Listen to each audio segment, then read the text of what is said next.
through it a couple of times.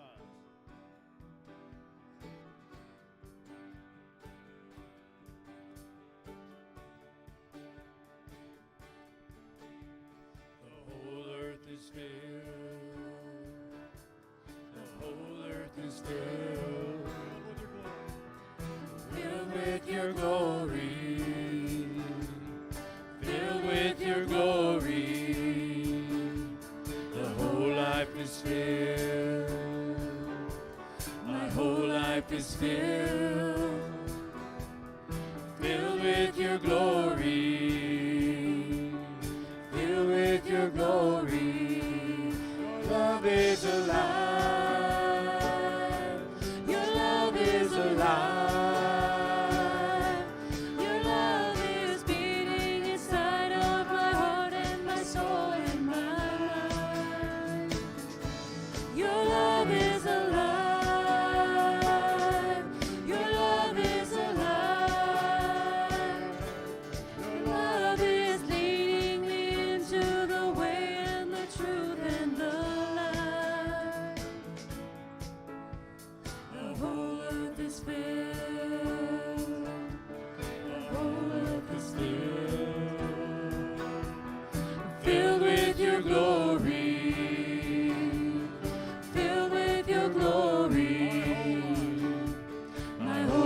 Is filled.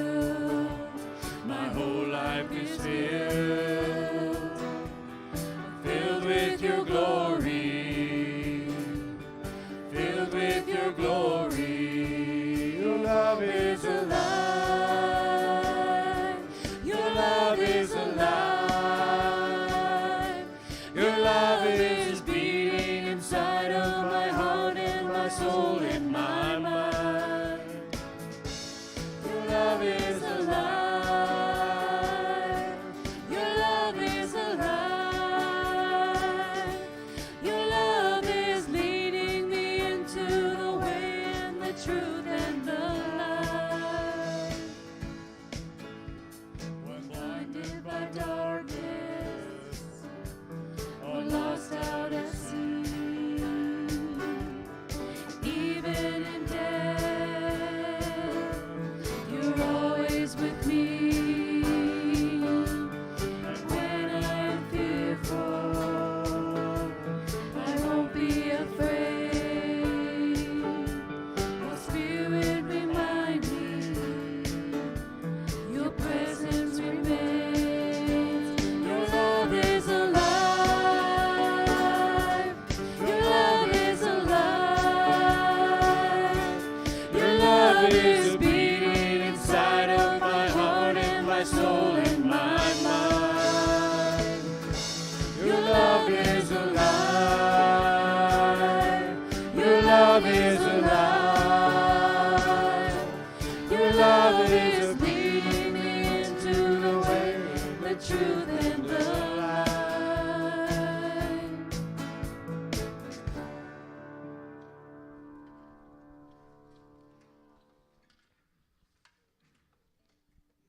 Thank you. You may be seated while we have our announcements and our pastor's greeting this morning.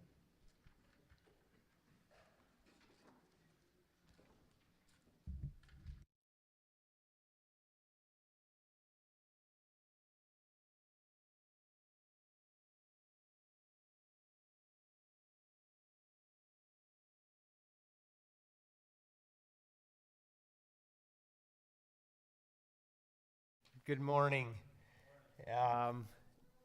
So I just wanted to read this one paragraph here. Seek a suitable time for leisure and meditation, and meditate often on the favors of God.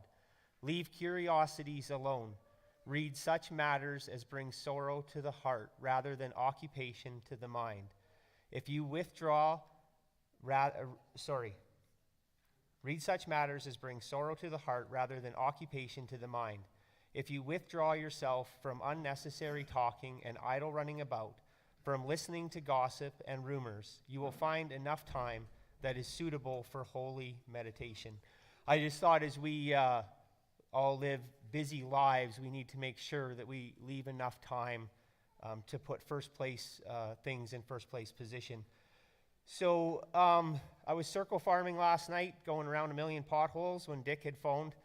And Melissa's going to throw a question up on the screen here in a second. But before she does that, I just said, want to know someone's true nature. I used to tell them, find them in hunting season, and you'd find out what somebody's really like.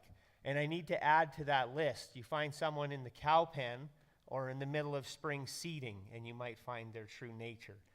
So when Dick phoned last night, it was 10 o'clock, and he asked if I could speak today. I just about blurted out, no, I can't because it's farming season, and I was not patient or kind with my wife this week. Balder's laughing, right? Sometimes we see these things and they cause doubt in our own minds. So if Melissa could throw up the question on the screen. The sermon today is titled Doubts. And you all have a piece of paper. And the question is, write down a question or a doubt or a frustration you have with Christianity or with the church. And I just wanted to give one example because we rolled through Easter. So some people understand their faith. Some people don't have any doubts or questions. We're going to go around with the buckets and throw all these in after we're done singing this morning. And then myself and Dick will review these. So Easter, for an example, has anybody wondered why we have the Lord's Supper on Friday night? So the question is, how many nights was Jesus in the grave? Kenzie?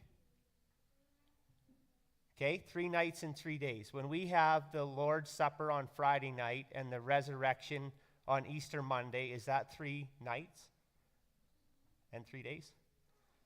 So sometimes when we look at the timelines, it won't add up because you're like, well, that's 2 nights from when Jesus was crucified and 3 days. And the reason is that Jesus was, the Passover meal was actually on Wednesday. So that would have been the Lord's Supper according to the Gregorian calendar, and they were using the Roman calendar at the time.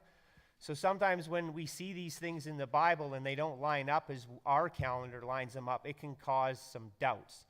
And so some people, they're like, nope, don't care. That's not part of my faith, and I don't need to know that. And other people, that's a big deal to them.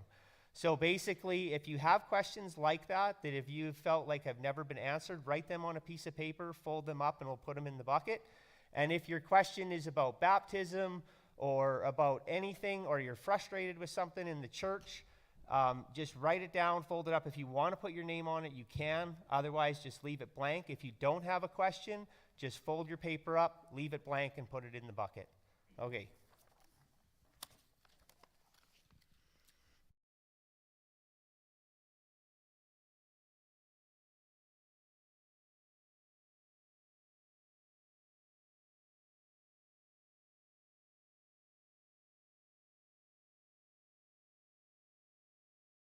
Good morning. I'd like to welcome you out today on this beautiful sunny Sunday day. For announcements, there's not many this week. Wednesday night to be Bible study, youth, and at 7. Nursery today in worship is Shirley. And send your announcements and songs for May to Amanda by Thursday so she can get them on the bulletin. And do you have any other announcements you'd like to make or need to make?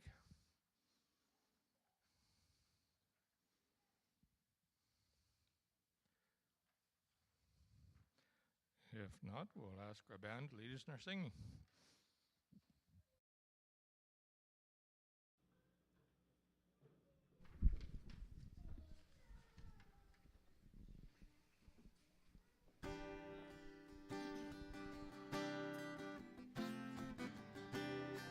Stand together as we continue to worship.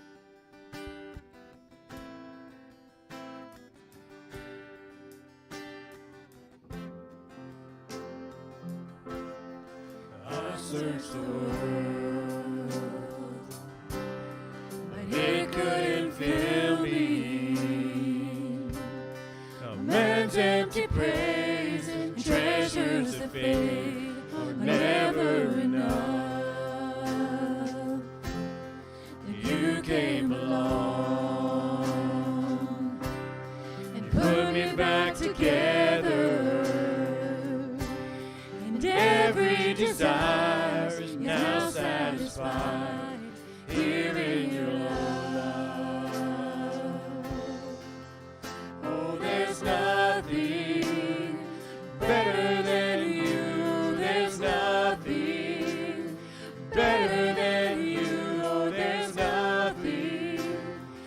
nothing is better than you.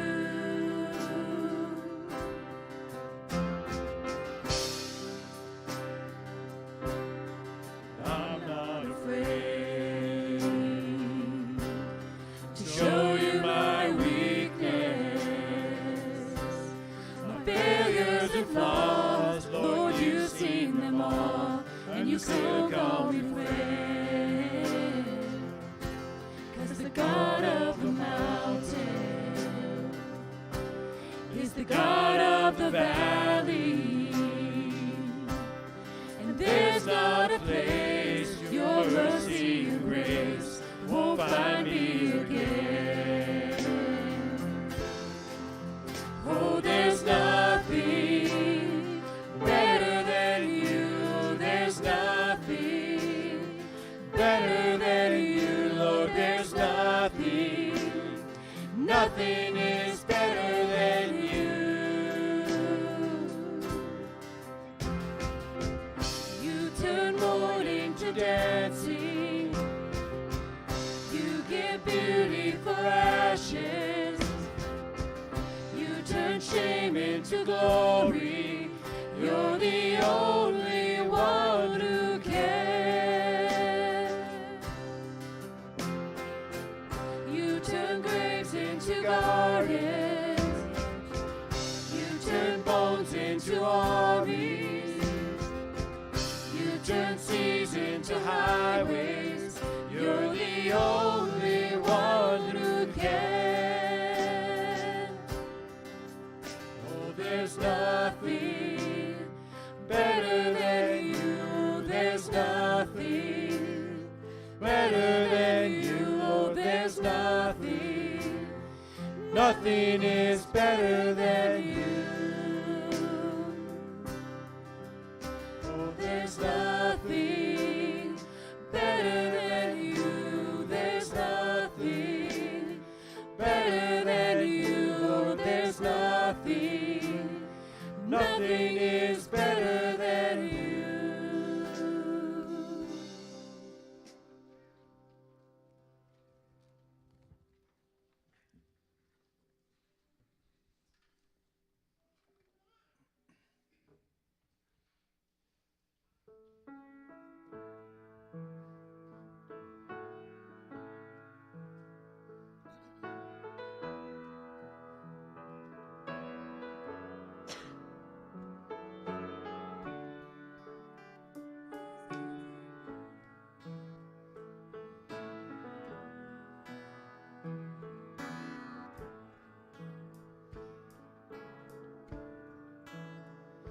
I cast my mind to Calvary, where Jesus bled and died for me.